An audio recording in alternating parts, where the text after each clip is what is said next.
그러면 가설 중에 이제 표창원 의원하고 이제 김보혁 기자는 이것으로 인해서 검찰 개혁이 이제 제동이 걸릴 수 있고 받은 의원들이 검찰 출신이고 뭐 이러다 보니 검찰 쪽의 작전이 아니냐라는 시나리오가 있었는데 법원이 만약에 종범이라고 하셨는데 종범이든 주범이든 여기에 법원이 뭔가 적극적으로 했다면 시나리오는 어떻게 되는 겁니까? 일단 이 인사검증을 할 때 예. 민정수석 비서관실 소관은 맞아요. 예. 근데 그 밑에 또 수석 비서관 밑에 비서관들이 있잖아요. 예. 어디서 하겠습니까? 이거 민정비서관 아니면 공직기강 비서관실에서 하거든요. 예. 그러면 1차 책임은 그 비서관이 져야죠. 예. 왜 민정수석을 갖고 그래요?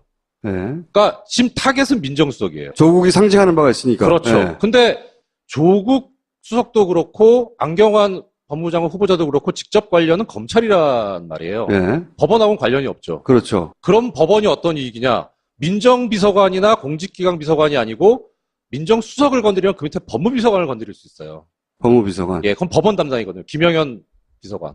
인천지법 부장판사다 이번에 들어간 사람. 수석이 물러나는데 어떻게 밑에 비서관들이 가만히 있습니까? 다 책임져야죠.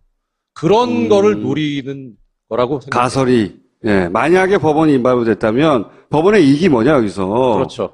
뭐 그것까지는 제가 자신은 못하겠는데 일단 김영현 비서관은 직전까지 법원에 있다 나왔고 최근에 문제가 되고 있는 국제인권법연구회 간사를 맡았고 오랫동안 거기서 활동을 했거든요. 예. 그리고 이제 어제까지 있었던 전국 법관 대표 판사회의. 법원 내에 블랙리스트가 있다고 예. 판사들끼리 모였어요. 문제가 된 시초가 국제인권법연구회거든요. 예. 그러니까 사실 법원 입장에서 보면 청와대와 법원 내부가 안팎으로 조응이 가능한 지금 구도인 거예요. 김영현 법무비서관은 법원 입장에서 보면 눈에 가시죠. 빨리 쫓아내야죠. 양승태 대법관 하에 법원에서 보자면. 예.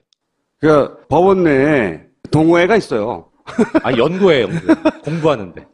동호회야 내가 보기엔. 동호회가 있어요. 근데 다소 진보적인 판사들이 모여 있어요. 근데 이걸 현 대법관이 굉장히 싫어했다고 알려져 있어요. 그리고 직권적 관련하여 법원 내에서 판사들에 대한 블랙리스트를 만들었대요. 현 대법관 하에, 혹 뭐 그 이전부터 있었는지 모르겠지만 어쨌든 현 대법관 하에서는 그런 의혹이 있어요. 그래서 판사들이 모였어. 이 블랙리스트 관련해가지고 여러 차례 모이고 있어요. 그런데 이 동호회 출신 판사가 지금 조국 민정수석 밑에 가 있기 때문에 양승태 대법관 혹은 그 친위 인물들에게는 불편하다는 거지, 상황이. 이에 법원이 만약 협조했다면, 혹은 관여했다면, 그 이익이 아니겠냐, 이렇게 해석하시는 거죠? 양승태 대법원장 체제에서 조사를 한 차례 했잖아요. 그래가지고, 블랙리스트는 없다라고 결론을 냈었죠. 네, 1차 결론을 냈었는데 그게 사실 부실 조사와 부실 검증이었죠. 이번에 판사들이 제대로 다시 조사해야 하자는 되는 거고요. 예. 컴퓨터 까자고 그랬는데, 그때 못 가게 했죠. 예. 왜냐하면 이 이야기는 그 자리에 있던 전직 판사가 후임 판사에게 놀래지 마라. 가면 거기 블랙리스트가 있을 거야, 컴퓨터에. 이렇게 하면서 전달된 거거든요. 조금 전에 말씀하신 그 후임 판사의 진술에 의하면 예. 자기가 그 자리에 가게 되니까 자기의 직속 상관이 아닌 고등법원 부장판사급의 다른 고위법관이 자기를 불러서 너가 가게 되면 이러이러한 일을 하게 되는데 거기에 대해서 좀 더 보충을 하고 보강을 해라. 예. 이런 취지의 지시를 했다고 해서 그걸 내가 왜 해야 되느냐라고 하는 반발에서부터 시작됐다라고 진술했어요. 네. 그리고 그 안에 근데 이제 보면 컴퓨터 안에 블랙리스트라고 표현하지는 않지만 그런 리스트가 있다. 네. 판사들의 성향을 조사해 놓은 놀라지 마라. 이러면서 블랙리스트가 판사들이 판사들을 감시한 거야. 좋잖아. 그래서 지금 법원 내에서 시끌벅적하거든요. 자기들끼리 완전히. 그래서 이제 근데 양승태 대법관은 그럼 언제까지 대법관이에요? 9월 달이 임기 종료. 얼마 안 남았군요. 예. 예. 막바지 피크를 올리는 게 아니고. 그래서 이제 종합적인 시나리오는 뭡니까, 그러면? 법원이 어쨌든 정보물로라도 관여를 했다. 네. 저번에 해명대로 믿을 수 없다. 이런 거죠. 전체적으로는 저는 그런 거에 대해서 잘 몰라서 그런데 아까 총수님하고 표현님하고 말씀하신 거에 거의 동의를 하고요.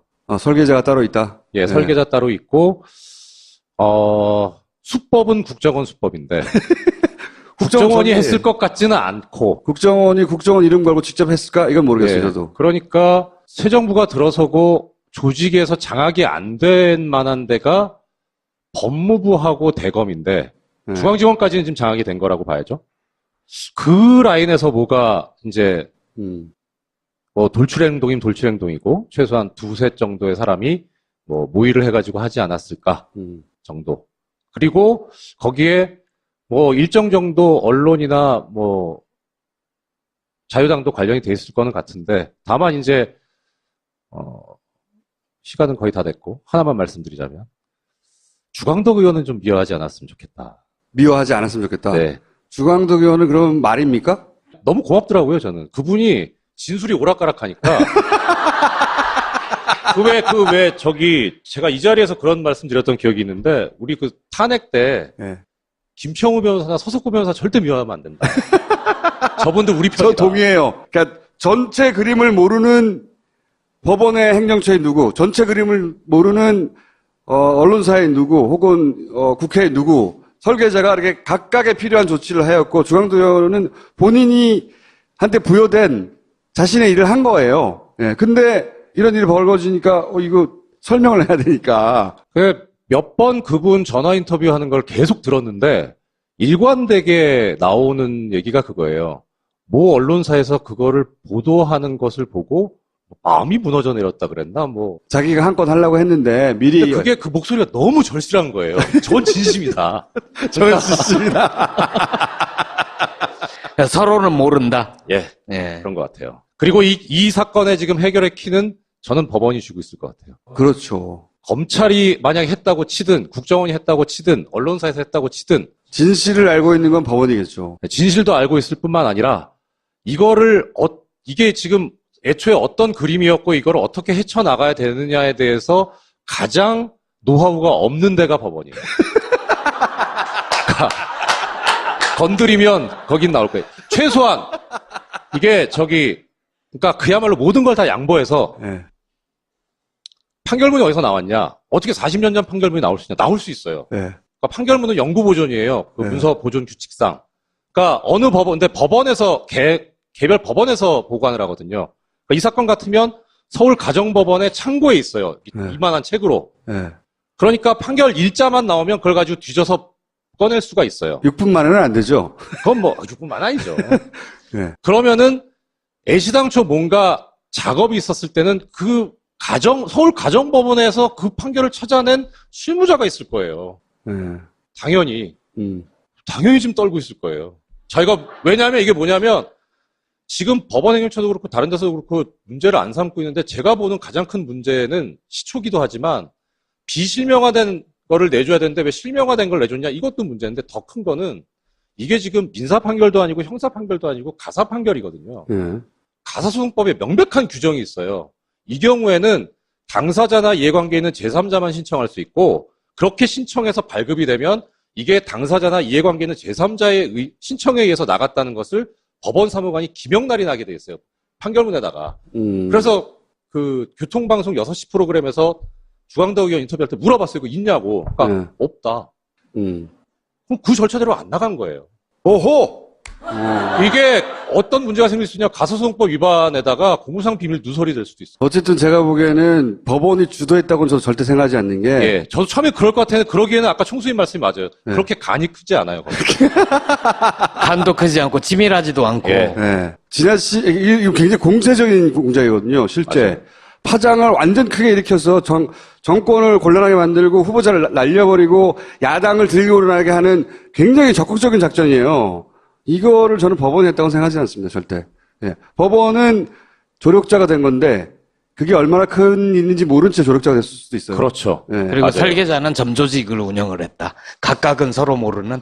그러니까 설계자가 있긴 있는 것 같은데 그게 조직 단위인지 개인이 조직에게 자기가 잘 아는 일부 세력에 의뢰한 건지 그건 모르겠어요. 정말 이제 소설 가설로 제일 가능성이 높다고 생각하는 데는 어디냐면 국정원이 저는 1차적으로 배제됐던 게 일단 판결을 빼내야 되는데 네. 국정원과 법원 사이엔 커다란 그건 없어요. 매개고리는. 옛날에는 뭐 안기부가 뭐 와갖고 했다고는 하는데 제가 법원에 근무할 때만 해도 없었거든요. 법원 출입 아이오는 없나요? 예, 그러니까 오히려 쉽다면 법원 IO 있죠. 그러니까 네. 담당은 있는데 네. 제가 영장 전담할 때는 담당을 한번 만나본 적은 있는데 그 외에는 뭐 전혀 뭐 본 적도 없고 오히려 쉬운 거는 검찰은 법원하고 뭐 사법연수원으로 엮일 수도 있으니까 판결문 좀 구해줘라 하면 검찰을 할 수 있어요. 의심하는구나. 그죠? 예, 검찰의 가능성이 좀 상당히 크지 저는 않을까 싶어요. 국정원 쪽이 더 크다고 생각하는데, 왜냐하면은, 안명한 후보 전 내정자 정도 되면요, 이번에 문서를 확보한 게 아니에요, 제가 보기엔.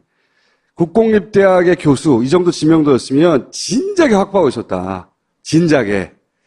조난 문서로 진작에 있었다고 보고요. 그거를 써먹냐 안 써먹냐의 문제인데, 써먹을 타이밍이 온 건데, 그러면 그 정도로 진작에 파일을 아주 오랜 세월 전부터 파악하고 있었을 조직이면 저는 검찰이 아니라 이쪽이다. 예. 이거 오래전에 있던 거 들고 나왔다고 보거든요, 저는. 인권위원장 시절부터 가지고는 네. 있었고. 그 이전부터 예. 있었을 거라고 봐요. 근데 이번에 이제 이렇게 설계를 하고 한 군데 오더를 주는 거는 최근 일일 것 같고 그래서 아까 김보엽 부장이 말씀하신 국정원에 근무했던 검사. 전에 검사, 되게 유력할 것 검사. 자, 잡아봅시다. 예, 그럼 오비네. 예. 자, 여기까지 하고요. 다음 주에도 이 소설을 이어가겠습니다. 왜냐하면 중요한 거예요. 이 사건은 굉장히 상징적인 사건이라고 봐요. 후보로 날아갔고 그 일단락됐고 끝났지만 이 사건을 일으킨 범인이 누군가는 굉장히 중요하다. 앞으로 이 정권이 제대로 수익들을 장악하기 위해서도 굉장히 중요하고 그렇지 않으면 계속 뒤통수 치는 이런 식으로 뒤에서 일어날 거거든요. 잡아내서 조져야 돼. 주광덕 의원이 저는 뭐 사실 저희 연수원 동기거든요. 네. 그래서 미워하지 말자고 하는 거예요? 그렇기도 하고요. 근데 그게 거기서 좀 붕괴했어요. 그러니까 자기는 적법하게 취득했다. 아니에요. 가소성법 분명히 위반했습니다.